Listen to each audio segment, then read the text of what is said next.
quelques clés pour passer de l'adversité à la victoire. Amen.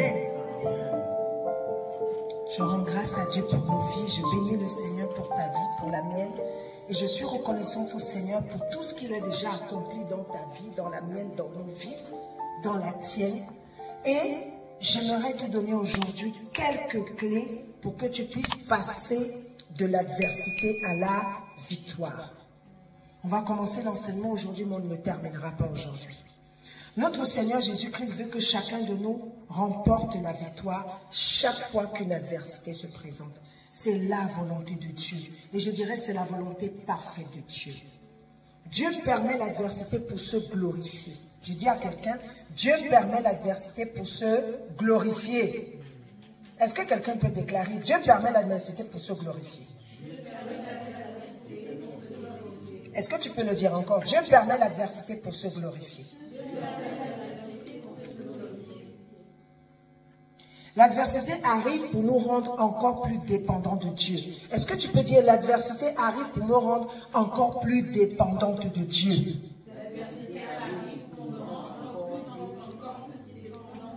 Amen. L'adversité arrive pour nous rendre encore plus dépendants de Dieu.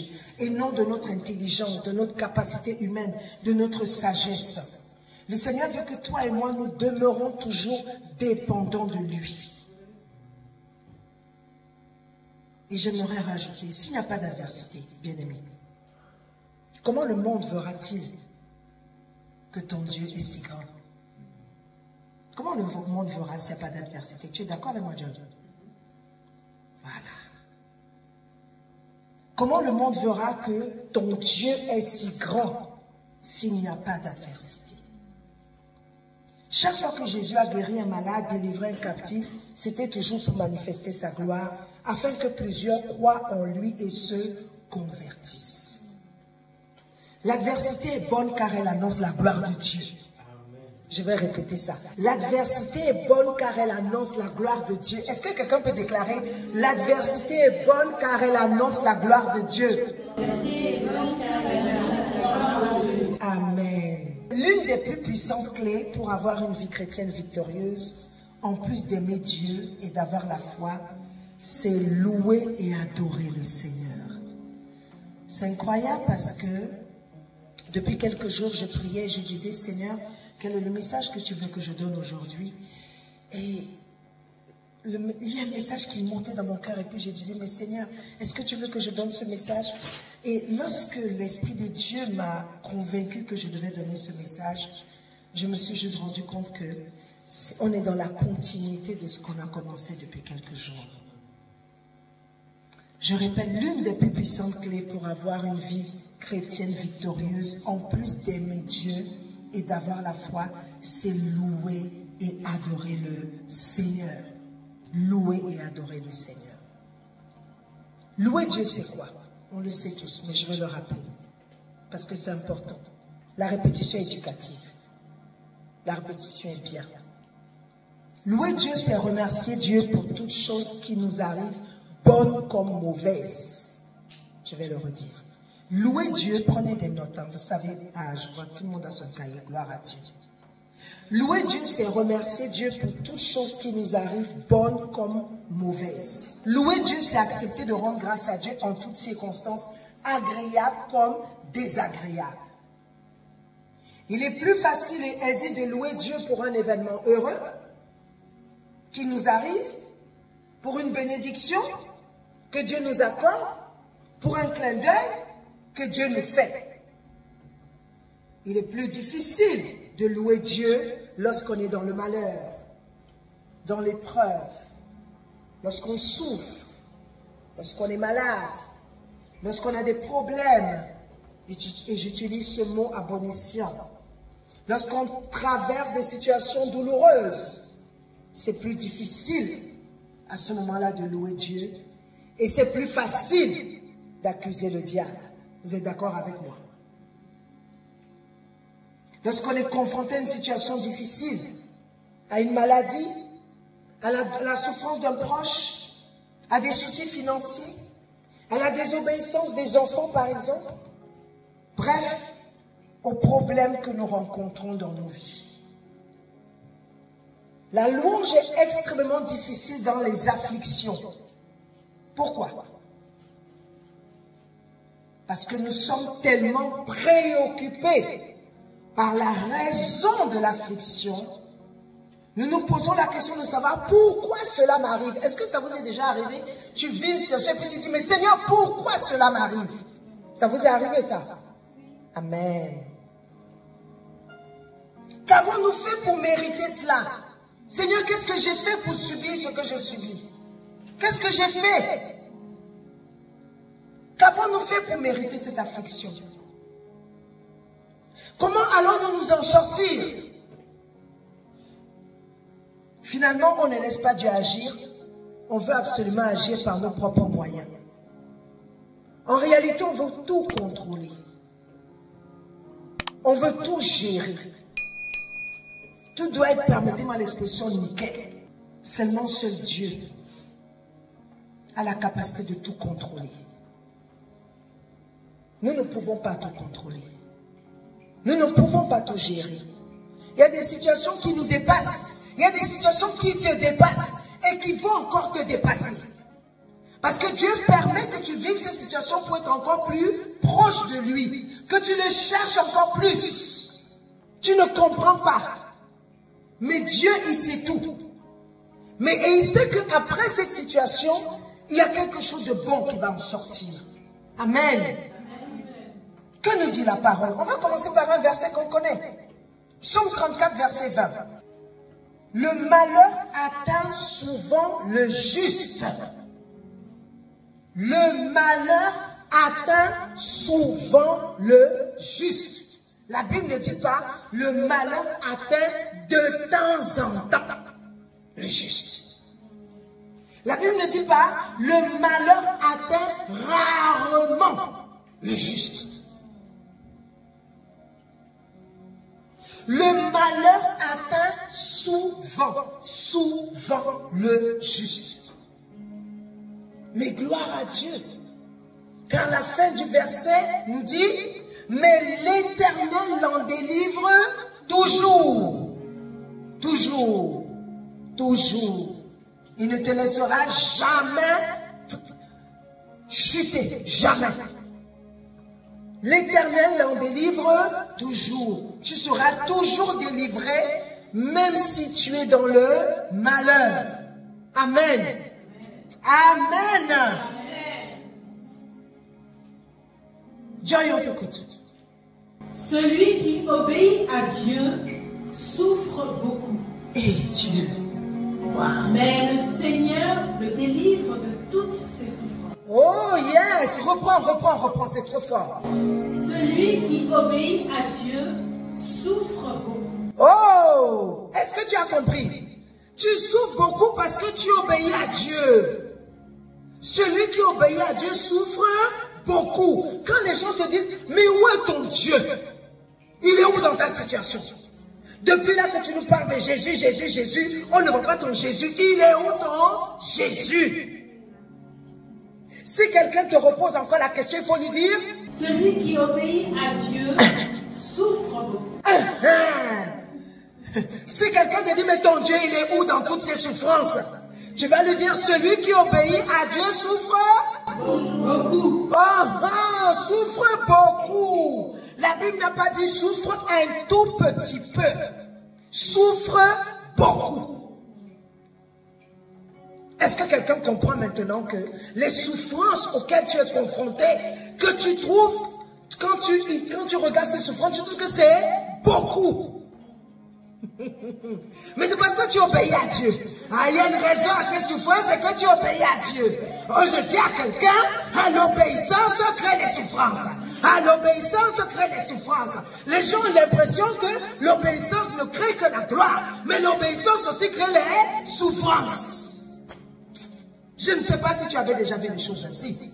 Mais à partir de maintenant, il faut te dire quand je souffre et que je souffre beaucoup, c'est que je suis en train d'obéir. Si mon cœur ne me reproche rien, parce qu'il y a aussi parfois on souffre à cause de la désobéissance. Il faut dire les choses telles qu'elles sont. Mais si ton cœur ne te reproche rien, si le Saint-Esprit ne t'a rien dit, si ton cœur ne te reprend pas, ça veut dire que cette obéissance, Dieu la permet, il permet que tu souffres beaucoup, mais le Seigneur me délivre de toutes ces souffrances. Oh, Dieu te délivre de toutes tes souffrances. Je dis à quelqu'un, il te délivre de toutes tes souffrances. Alléluia. Cela signifie qu'en tant qu'enfant de Dieu, je vais lire une autre version qui dit, les mots du juste sont en grand nombre. Les mots, M-A-U-X, hein, c'est pas M-O-T-S, M-A-U-X, les mots du juste sont en grand nombre, mais l'Éternel le délivre de tous. Waouh! On n'a pas dit une partie de ces mots. On n'a pas dit de certains de ces mots. La Bible dit de tous ces mots, tous ces mots, tous ces mots. Alléluia. Je ne sais pas quelle est ta situation. Je ne sais pas si tu es en train de pleurer en ce moment. Je ne sais pas si tu vis quelque chose, tu ne sais plus où donner de la tête. Mais je dis à quelqu'un aujourd'hui, l'Éternel te délivre de tous tes maux. En tant qu'enfant de Dieu, c'est normal qu'on soit confronté à de nombreuses adversités. Mais Dieu nous sauvera toujours. Oh, Dieu nous sauvera toujours. Oh, je dis à quelqu'un, Dieu nous sauvera toujours. Il ne nous laissera jamais dans la détresse. Nous nous en sortirons toujours. Et nous nous en sortirons toujours vainqueurs. Car nous sommes plus que vainqueurs. Oh, je m'adresse aujourd'hui à des personnes qui sont plus que vainqueurs. Ah, je veux dire à quelqu'un, tu es plus que vainqueur. Est-ce que tu me dis, je suis plus que vainqueur? Je suis plus que vainqueur. Par Christ qui me fortifie. Par Christ qui me fortifie. Mais bien aimé, Paul a dit à Jésus, a dit à Dieu, l'écharpe que je porte là, pardon, enlève cette écharpe. Je souffre trop. Il a exprimé sa souffrance. Il a dit à Dieu, je souffre beaucoup à cause de cette écharpe. Enlève cette écharpe. Vous savez ce que Dieu lui a dit? Dieu ne lui a pas dit, je vais enlever l'écharpe. Non. Dieu lui a dit quoi? Oh, finis la phrase. Ma grâce te suffit. Alléluia.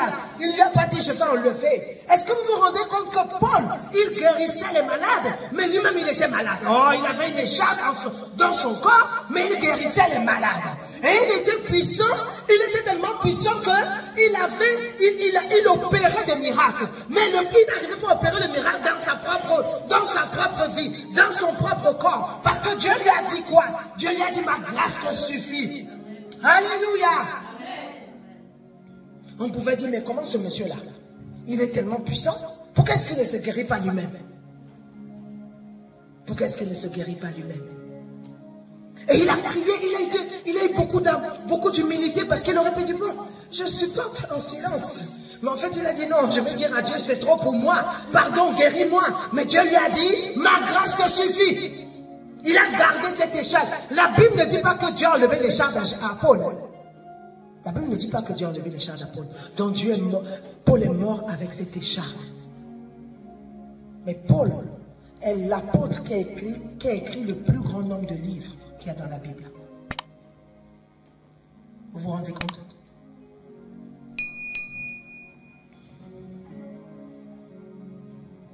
En plus de le confesser, nous devons surtout le croire, que nous sommes plus que vainqueurs.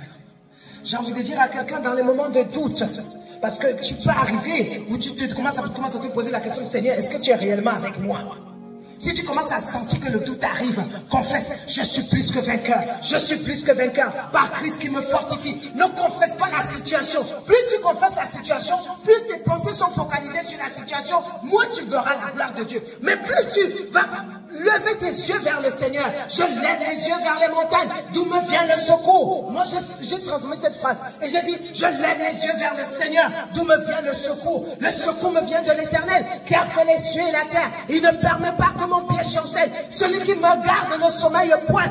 Voici, il ne sommeille ni ne dort. Celui qui me garde, l'Éternel est celui qui me garde. L'Éternel est mon ombre à ma main droite. Et pendant le jour, je ne chancelle point. Pendant le jour, je ne chancelle point.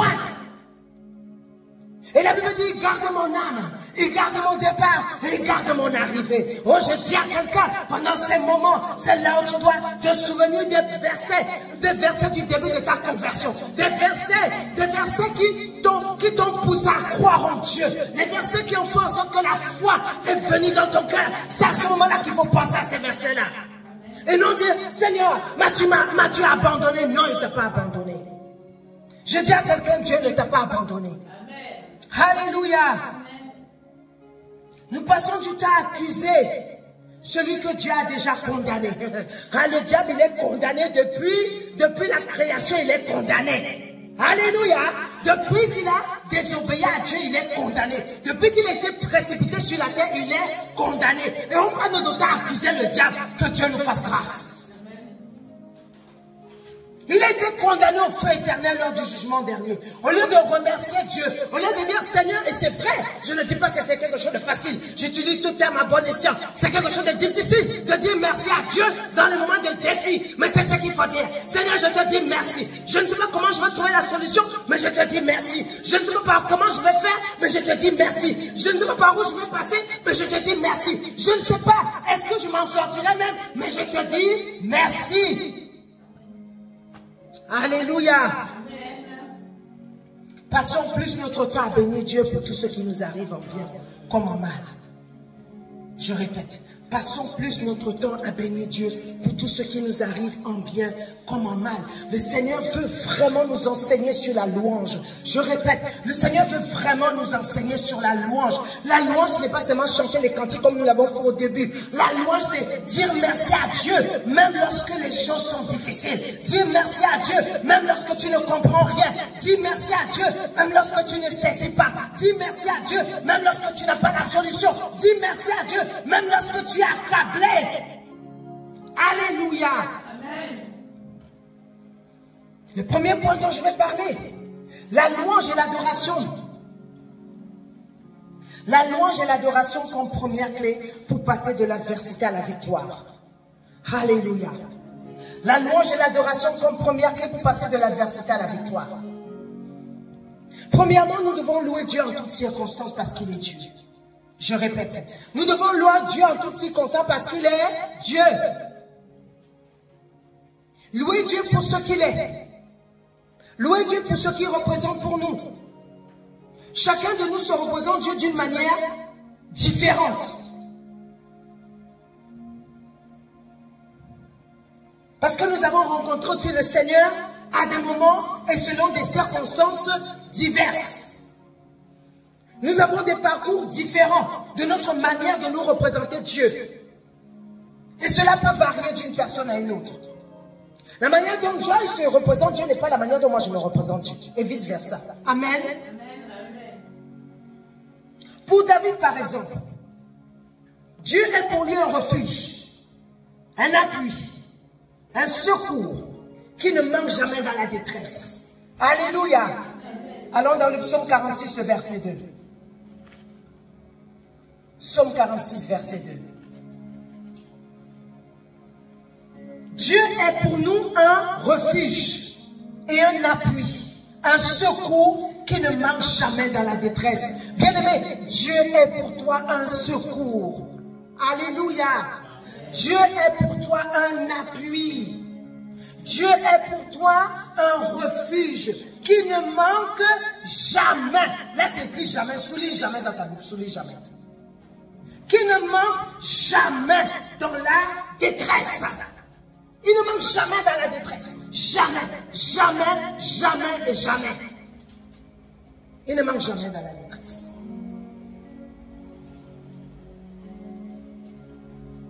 Et pour David toujours, on va aller au psaume 3, le verset 4.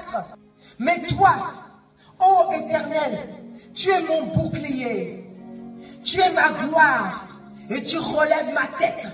Oh, est-ce que quelqu'un peut dire, oh, mais toi, ô Éternel, tu es mon bouclier. Tu es ma gloire. Et tu relèves ma tête. Oh, tu es ma gloire. Et tu relèves ma tête. Au nom de Jésus. Dans les moments de défi, c'est ces versets avec lesquels il faut prier. Alléluia. Parce que la Bible dit, Dieu est sa parole est lui. Et lui et sa parole sont un. Et la parole de Dieu est esprit, elle est vie. Lorsque tu m'as proclamé cela pendant les moments de défi, lorsque tu m'as déclaré cela pendant les moments de challenge, lorsque tu m'as dit ces choses, confronté à des adversités, je t'assure que tu vivras ce que tu diras. Amen. Alléluia. Amen.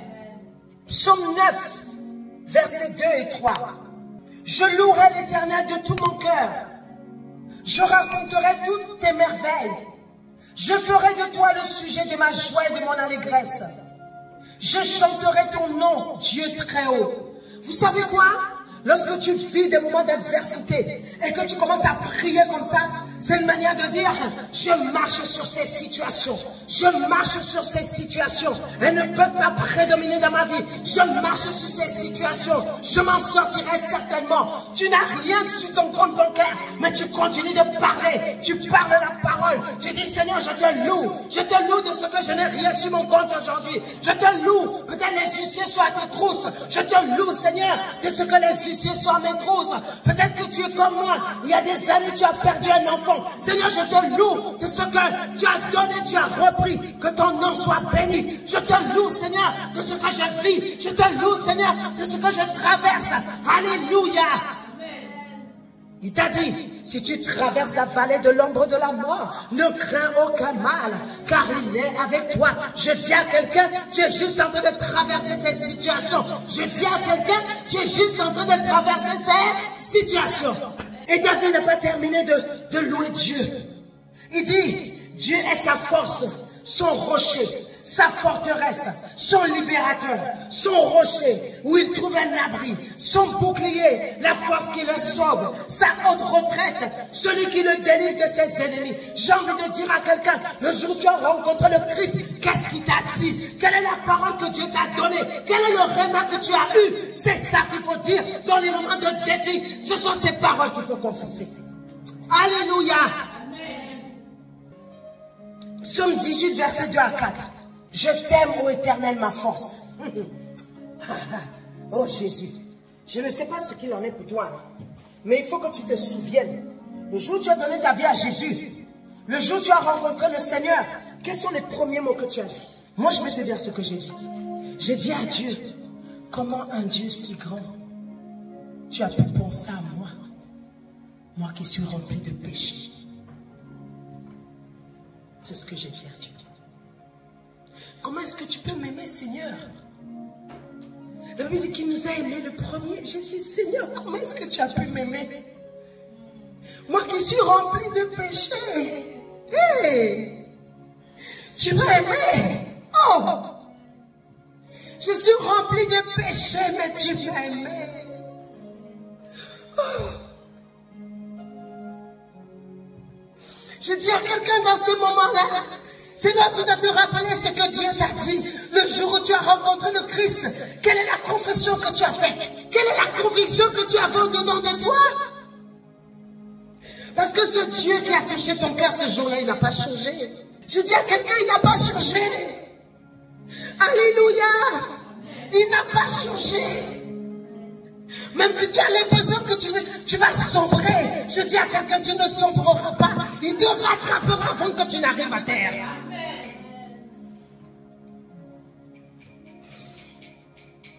Rappelle-toi ce que Dieu t'a dit ce jour-là. Je n'oublierai jamais. C'est un frère qui chantait au piano. Comme mon fils est en train de chanter au piano. Et il chantait, il chantait, il chantait. Et lorsqu'il chantait, j'ai réalisé combien il m'aimait. Oh! J'ai réalisé que son amour n'a pas de prix. Oh, je dis à quelqu'un, l'amour de Jésus n'a pas de prix. J'ai réalisé qu'il m'aimait avec tous les défauts. Et je peux vous dire que j'en avais. Oh mon Dieu. Et j'en ai encore parce que personne n'est parfait. Mais malgré ça, il m'aime. Alléluia. Alléluia.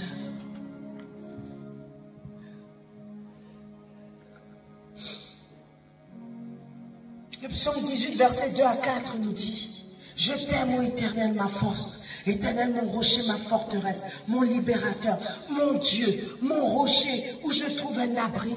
Il répète les mots. Il dit, mon rocher une fois, mon rocher deux fois.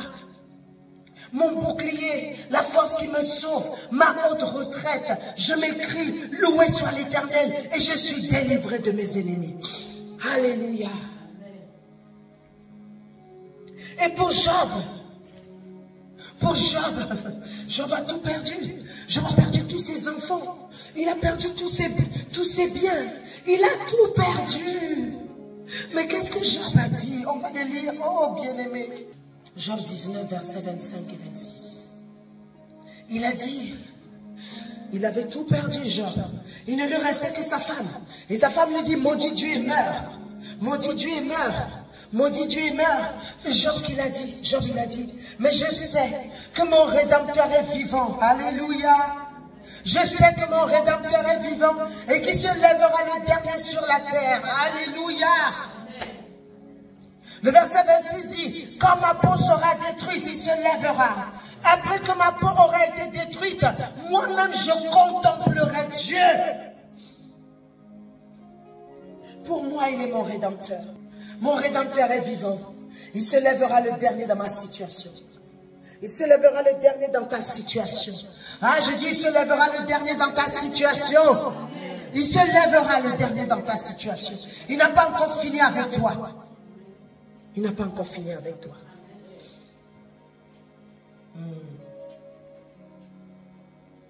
Il y a une version, il y a une version qui dit, pour ma part, je sais que celui qui me rachète est vivant et qui se lèvera le dernier sur la terre. Quand ma peau sera détruite, il se lèvera. Quand je n'aurai plus de chair, je ferai Dieu. Et tu peux lire le livre de Job. Ah, je me souviens lorsque j'ai perdu ma fille et que je commençais à crier à Dieu. Dieu m'a dit, lis le livre de Job. Et j'ai lu le livre de Job. Il m'a dit, pendant que tu le liras, je te parlerai. Et Dieu m'a parlé. Alléluia. J'étais au fond du trou. J'avais des idées noires. J'avais des pensées de suicide. Mais Dieu m'a dit, lis le livre de Job. Alléluia. Et la parole est vraiment le socle de nos vies. La parole m'a donné une espérance nouvelle. Alléluia.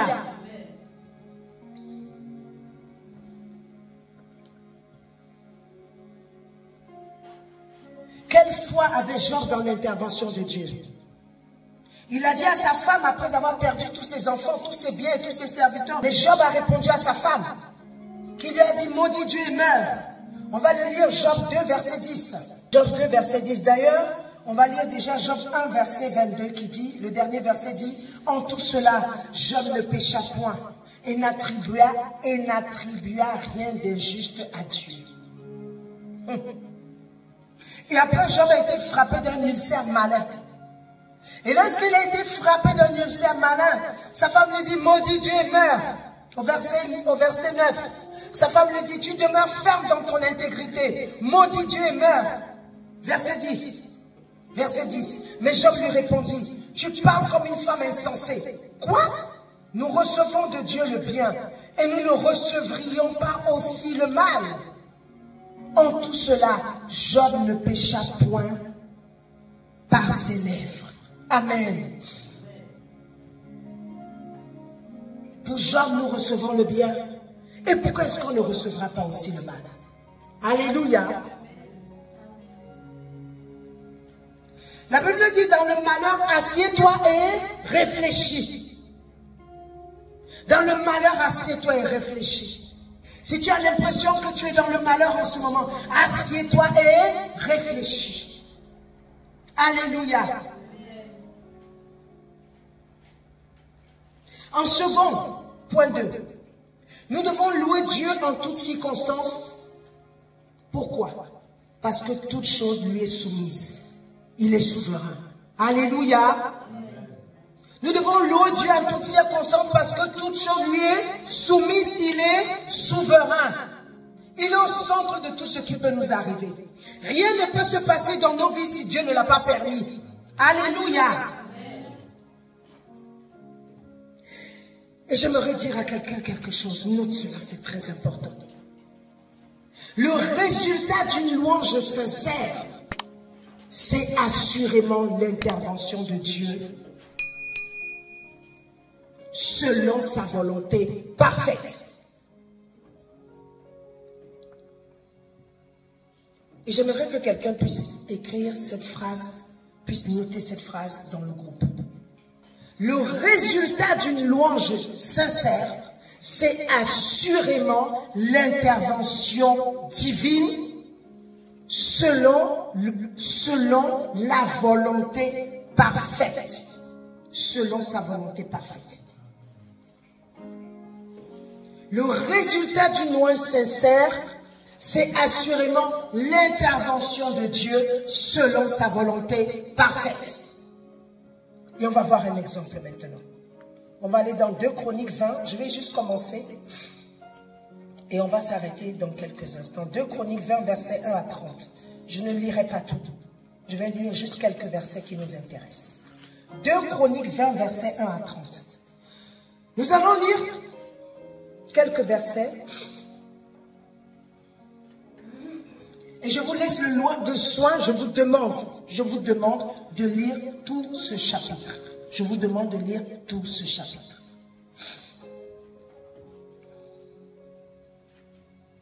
« 2 Chroniques 20. Lisez tout le chapitre à la maison.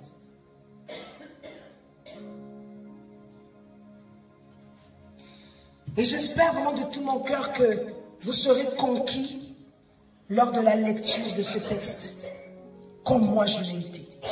C'est un texte que j'aime beaucoup. Et j'ai envie de dire à quelqu'un, c'est un texte que tu peux adopter dans les moments de défi. C'est un texte sur lequel tu peux t'appuyer dans les moments de défi. Alléluia. 2 Chroniques 20. Ça parle de l'histoire de Josaphat, le roi de Juda. J'aime beaucoup la parole de Dieu parce que lorsqu'on l'applique, ça marche. Je dis lorsqu'on applique la parole, ça marche. Parce qu'elle est réellement esprit et vie. Amen. Nous verrons comment ce roi a remporté sa victoire sur ses ennemis qui se sont levés contre lui. Et je proclame sur ta vie que tu remporteras la victoire sur tes ennemis. Oh, je pensais que plusieurs allaient répondre. Je dis, je proclame sur ta vie que tu remporteras la victoire sur tes ennemis qui se sont levés contre toi au nom puissant de Jésus. Amen. Je vais le dire encore, tu remporteras la victoire sur tes ennemis qui se sont levés contre toi au nom puissant de Jésus. Amen. Suivez attentivement. Le chapitre commence par « après cela ». Les premiers mots dans 2 Chroniques 20, c'est « après cela ». Cela signifie qu'il s'est passé quelque chose avant cela. Vous êtes d'accord avec moi? Bien. Et que s'est-il donc passé avant cela? Et je suis sûr que ça plaira à plusieurs d'entre nous. Et notamment à Yohanan. Je suis sûr que ça lui plaira. Suivez. Josaphat était le roi de Juda. Et Josaphat était un roi choisi par Dieu. Souvenez-vous, il n'y a pas longtemps, on a prié, on a proclamé de nos lèvres. On s'est rappelé que nous sommes le choix de Dieu. Amen. On a chanté que nous sommes le choix de Dieu. Vous êtes d'accord avec moi? Josaphat était un roi choisi par Dieu. Je dis à quelqu'un, tu es choisi par Dieu. Est-ce que quelqu'un peut déclarer, je suis le choix de Dieu? Je suis le choix de Dieu. Je suis choisi par Dieu. Je suis choisi par Dieu. Et Josaphat, qu'est-ce qu'il a fait? Il a établi des juges. Et il leur a dit que ce n'est pas pour les hommes qu'ils vont prononcer des jugements, mais pour l'Éternel, qui sera avec eux. Et il leur a demandé de veiller sur leur conduite. Alléluia. Amen. Il a réformé complètement l'administration. Donc il a amené le renouveau. Alléluia. Amen. Alléluia. Amen. Il a fait un new beginning. Amen. Oh, j'ai dit, Josaphat a fait un new beginning. Amen. Et cela n'a pas plu. Cette réforme profonde n'a pas plu à certains peuples. Et quand il fait, ils se sont levés pour l'attaquer. Et ce peuple était au nombre de 3. Les Moabites, les Ammonites et les Maonites. Et ils ont décidé de faire la guerre à Josaphat et à son peuple. C'est un petit peuple qui se retrouve confronté à de grandes armées puissantes. On va juste lire les versets 3 et 4. Versets 3 et 4. Dans sa frayeur, Josaphat se disposa à chercher l'Éternel. Et il publia un jeûne pour tout Juda. Juda s'assembla pour invoquer l'Éternel. Et l'an vint de toutes les villes de Juda pour chercher l'Éternel. Amen. Dans sa frayeur, Josaphat se disposa à chercher l'Éternel. Josaphat avait peur, mais il s'est disposé à chercher l'Éternel malgré la peur. Et qu'est-ce qu'il a fait? Il a publié un jeûne.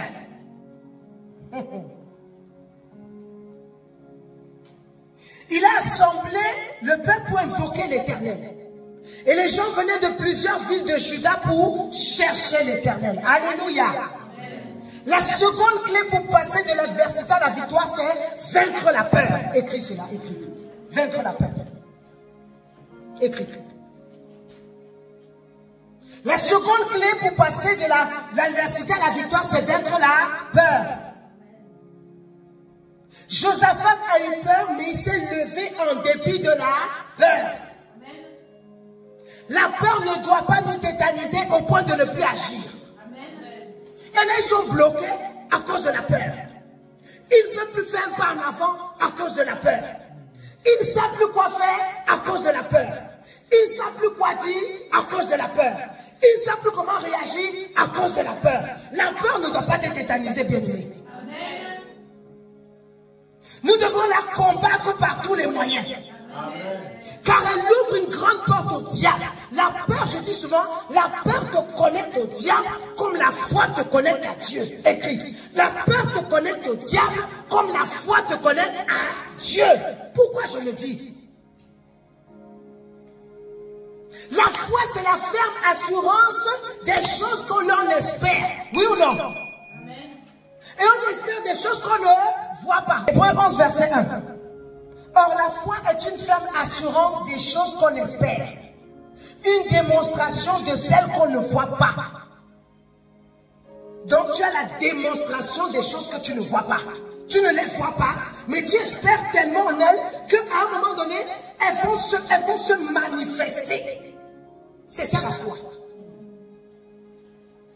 Donc, celui qui a peur, il est connecté au diable. Et en fait, la peur le connecte à l'ennemi. Or, la foi connecte à Dieu.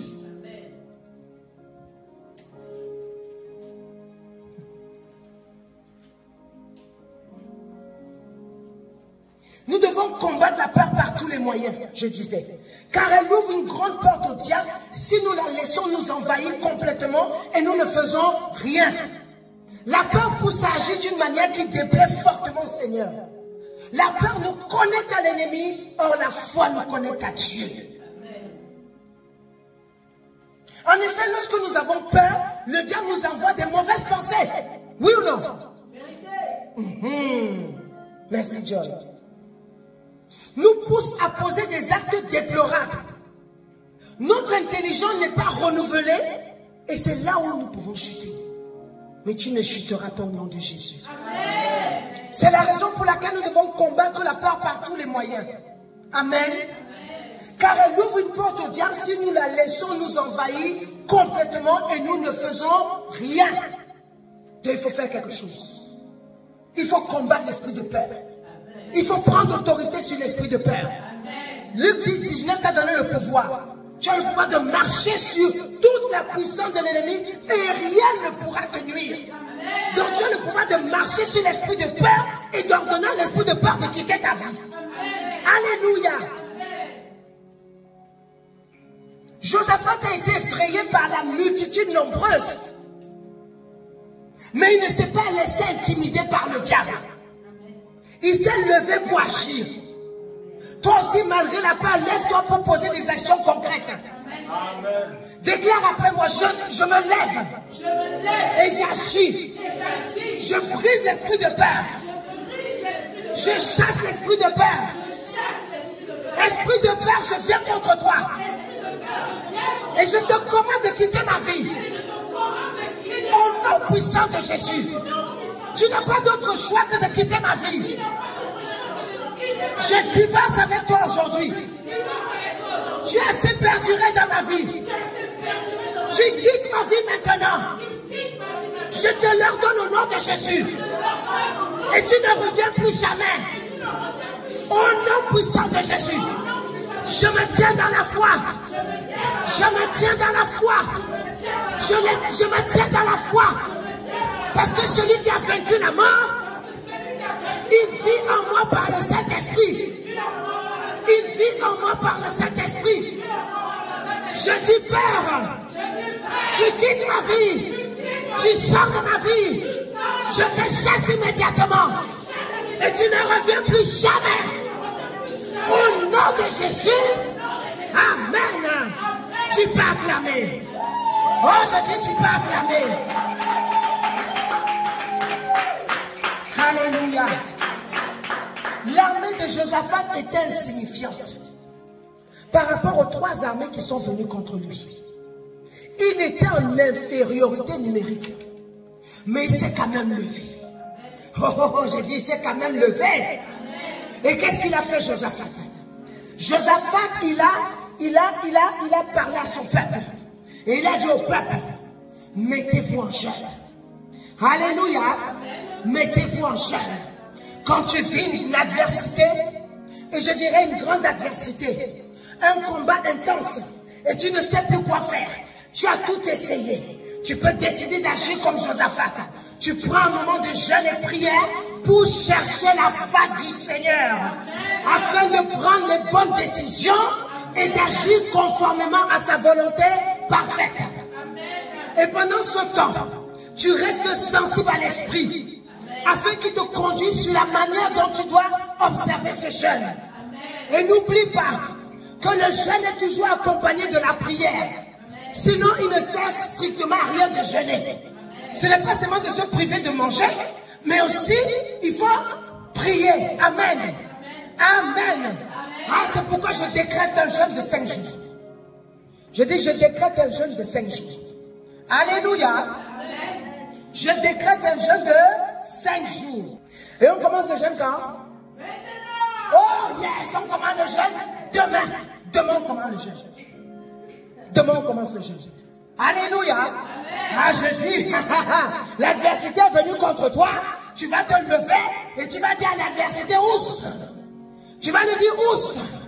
Alléluia. En second, qu'est-ce qu'ils ont fait?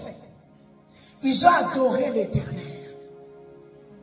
Ils ont adoré l'Éternel. Versets 5 à 7. Je lis. Josaphat se présenta au milieu de l'assemblée de Juda et de Jérusalem dans la maison de l'Éternel devant le nouveau parvis. Et il dit, Éternel Dieu de nos pères, n'es-tu pas Dieu dans les cieux? Et n'est-ce pas toi qui domines sur tous les royaumes de la terre? Pardon, n'est-ce pas toi qui domines sur tous les royaumes des nations? N'est-ce pas toi qui as en main la force et la puissance, et à qui nul ne peut résister? N'est-ce pas toi, ô notre Dieu, qui as chassé les habitants de ce pays devant ton peuple d'Israël, et qui l'a donné pour toujours à la postérité d'Abraham qui t'aimait? Alléluia. Josaphat se tient debout au milieu des habitants de Jérusalem et des autres Judéens face à la nouvelle cour du temple, et il dit, Seigneur Dieu de nos ancêtres, c'est toi qui es dans le ciel, c'est toi qui gouvernes tous les royaumes, tu possèdes la force et la puissance. Ce gars, il est en face de 3 armées,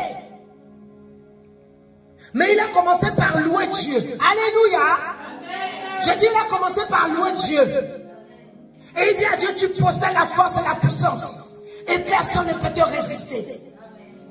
Et il dit au verset 7, c'est bien toi notre Dieu qui as chassé les habitants de ce pays quand Israël, ton peuple, y arrivait. Et tu as donné ce peuple pour toujours aux membres de la famille d'Abraham, ton ami. Remarquez bien quelque chose ici. Suivez-moi attentivement. Avant de poser le problème, ils ont d'abord observé un jeûne. Vous êtes d'accord avec moi? Puis, ils ont adoré l'Éternel. Et c'est seulement après cela qu'ils ont fait part à l'Éternel de leurs difficultés, de leur adversité. Ils ont commencé par et ensuite louer. Yes.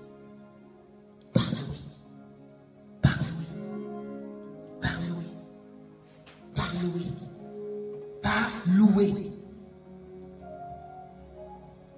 Bien aimé, fais pareil. Ne commence pas à poser ton problème sans avoir loué et adoré Dieu. Je répète, ne commence pas à poser ton problème sans avoir loué et adoré Dieu. Alléluia. L'adoration doit toujours être faite avant d'exposer ta situation. Je vais le répéter. L'adoration doit toujours être faite avant d'exposer ta situation. Alléluia. Un troisième maintenant.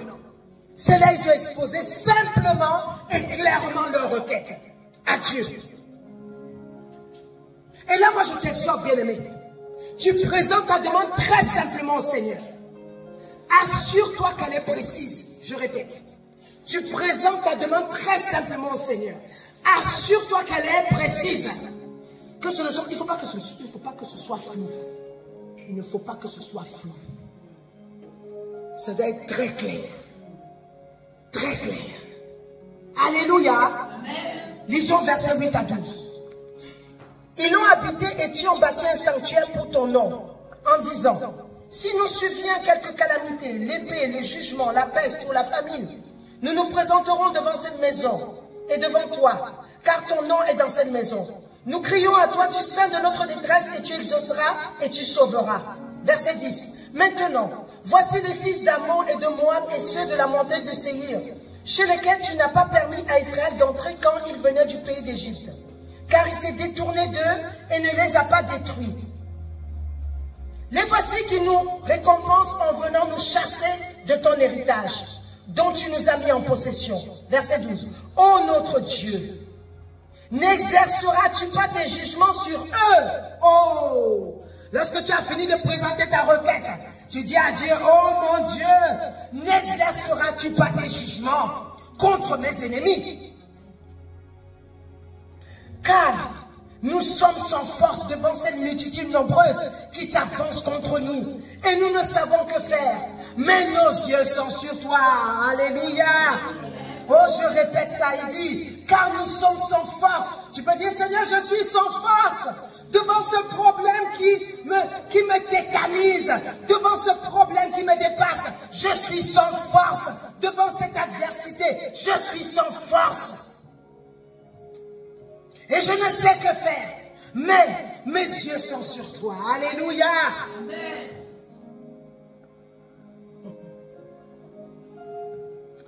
Alléluia.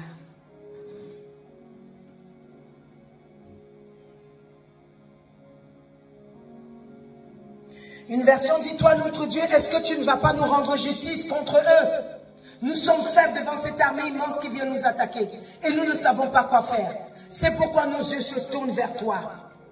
Alléluia. Souligne ce verset dans ta Bible. Nos yeux se tournent vers toi. La version seconde dit, nos yeux sont sur toi.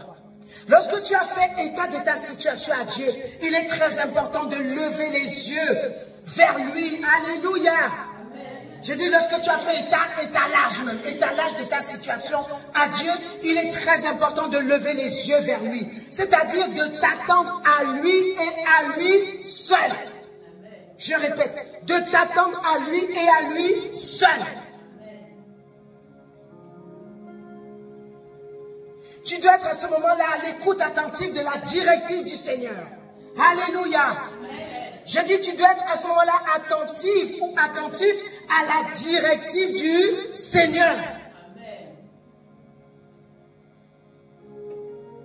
Alléluia.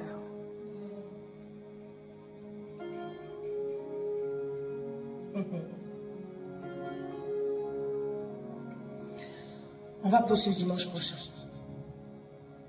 Je veux dire à quelqu'un, mets-toi en jeûne à partir de demain. Mets-toi en jeûne à partir de demain. Amen. Amen.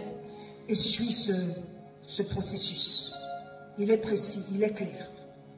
Tu verras certainement au temps de Dieu son intervention, comme il a fait pour Josaphat. Le Dieu de Josaphat. Josaphat, c'est le roi de Juda.